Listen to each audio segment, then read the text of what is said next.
Assalamualaikum, selamat pagi kawan-kawan semua.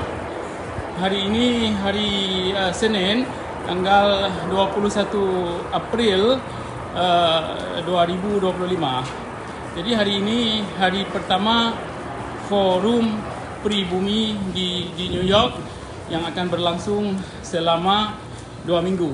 Jadi kita sudah mau sampai ke bangunan PBB dengan delegasi daripada Aceh dan Papua. Ini saya sendiri Tengku Fajri Kung, di sini ketua delegasi daripada West Papua, yang Brother John Anari.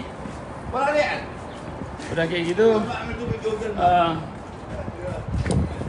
kawan kita Tengku Martin, dan satu lagi kawan kita delegasi daripada Aceh yang datang jauh-jauh daripada Denmark.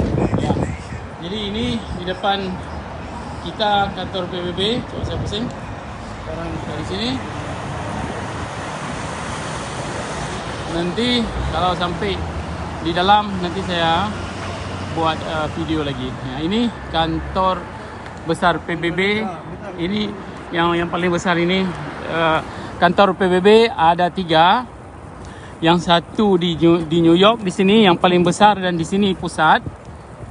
Yang kedua ada di Swiss di Jenewa, dan yang ketiga ada di Afrika.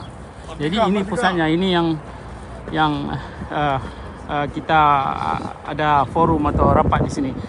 Jadi ini bendera-bendera negara-negara anggota PBB. Mudah-mudahan satu hari nanti kita sebagai orang Aceh, Papua dan Maluku, kita bisa melihat bendera kita di sini berdiri setara, satu level dengan bendera-bendera lain di seluruh dunia. Itu saja sedikit dari saya untuk kawan-kawan semua.